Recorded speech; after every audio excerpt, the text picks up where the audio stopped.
नमस्कार दोस्तों, इस वक्त की सबसे बड़ी खबर। भारत ने लॉन्च किया ऑपरेशन सिंदूर। भारत ने ले लिया पहलगाम हमले का बदला। जी हां दोस्तों, आखिरकार भारत ने पाकिस्तान के आतंकी ठिकानों के खिलाफ जवाबी कार्यवाही कर दी। इंडियन एयरफोर्स ने मंगलवार की आधी रात लगभग 1:05 पर पाकिस्तान और पीओके यानी कि पाक अधिकृत कश्मीर के भीतर एयर स्ट्राइक की। इस हमले में 9 आतंकी ठिकानों को निशाना बनाया गया। इसमें 100 से ज्यादा आतंकी मारे गए हैं। इनमें लश्कर ए तैयबा के कमांडर हाफिज अब्दुल मलिक भी शामिल है। दोस्तों, मलिक मुर्दजे स्थित मरकज तैयबा एयर स्ट्राइक में मारा गया। बीबीसी उर्दू की रिपोर्ट के अनुसार जैश-ए मोहम्मद के प्रमुख मौलाना मसूद अजहर ने कहा कि सुभान अल्लाह मस्जिद पर किए गए हमले में उसके परिवार के 10 सदस्य और 4 करीबियों की मौत हो गई। भारत की यह जवाबी कार्यवाही पहलगाम हमले के 15 दिन के बाद की गई है और इसका नाम दिया गया है ऑपरेशन सिंदूर। यह नाम उन महिलाओं को समर्पित है जिनके पतियों की पहलगाम में 22 अप्रैल को आतंकियों ने हत्या कर दी थी। इसी बीच दोस्तों, पाकिस्तान के रक्षा मंत्री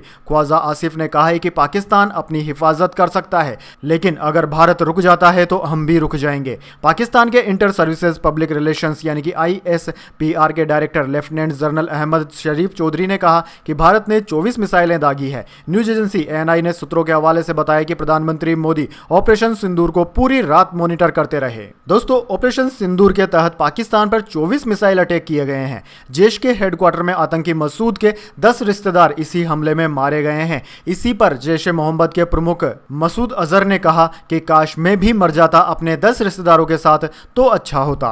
दोस्तों, सेना ने एयर स्ट्राइक के 9.5 घंटे बाद सुबह 10:30 बजे प्रेस कॉन्फ्रेंस भी की। इसमें विदेश सचिव विक्रम मिस्त्री और आर्मी की कर्नल सोफिया कुरैशी और एयरफोर्स के विंग कमांडर व्योमिका सिंह ने ऑपरेशन के बारे में जानकारी दी। सबसे पहले एयर स्ट्राइक का 2 मिनट का वीडियो प्ले किया गया। इसमें आतंकी ठिकानों पर भारतीय सेना की कार्यवाही दिखाई गई है। वहीं दोस्तों, कर्नल सोफिया कुरैशी और विंग कमांडर व्योमिका सिंह ने बताया कि रात करीब 1:05 पर और 1:30 के बीच ऑपरेशन हुआ। 25 मिनट में पाकिस्तान और पीओके में 9 टारगेट पहचाने गए थे। इन्हें हमने तबाह कर दिया। Launch pad, training centre target किए गए हैं। पीओके में मुजफ्फराबाद स्थित लश्कर के सवाई नाला ट्रेनिंग सेंटर को सबसे पहले निशाना बनाया गया। सोनमर्ग, गुलमर्ग और पहलगाम हमले के आतंकवादियों ने यही ट्रेनिंग ली थी। वहीं इसके बाद मुजफ्फराबाद का सैयदा बिलाल कैंप, यहां हथियार विस्फोटक और जंगल सर्वाइवल की ट्रेनिंग दी जाती थी। तीसरा, कोटली का लश्कर का गुरपुर कैंप, पुंछ में 2023 में श्रद्धालुओं पर हमला करने वाले आतंकी यहीं ट्रेंड हुए थे।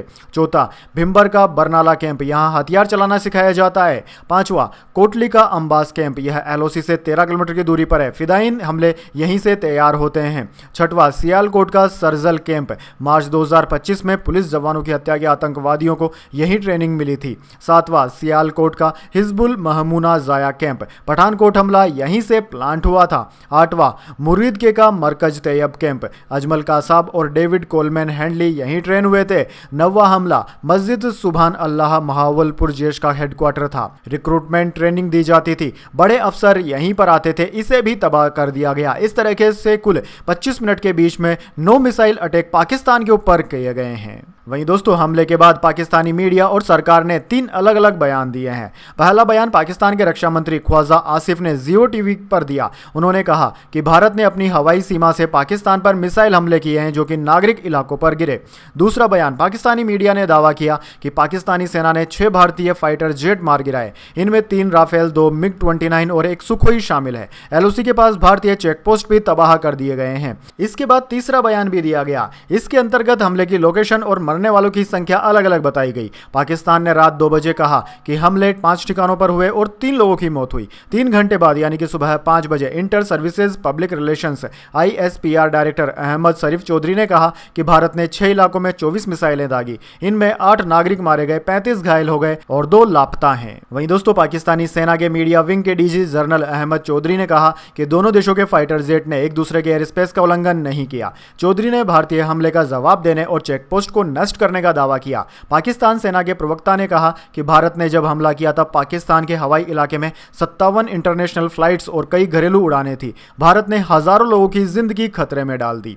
वहीं दोस्तों, इसी हमले पर अमेरिकी राष्ट्रपति डोनाल्ड ट्रंप ने कहा कि यह शर्मनाक है। मुझे लगता है कि लोगों को पता था कि कुछ होने वाला है। वे लंबे समय से लड़ रहे हैं। अगर आप इसके बारे में सोचें तो वे कई दशकों और सदियों से लड़ रहे हैं। मुझे उम्मीद है कि जल्द ही यह खत्म हो जाएगा। वहीं दोस्तों, हमले के बाद पाकिस्तान के रक्षा मंत्री ख्वाजा मुअज़्ज़ा आसिफ ने कहा कि पाकिस्तान अपनी हिफाजत कर सकता है, लेकिन भारत अगर रुक जाता है तो हम भी रुक जाएंगे। अगर भारत पीछे हटने को तैयार है तो हम भी कदम नहीं उठाएंगे। पाकिस्तान अपनी तरफ से शांति का प्रस्ताव रख रहा है और तनाव को बढ़ने से रोक रहा है।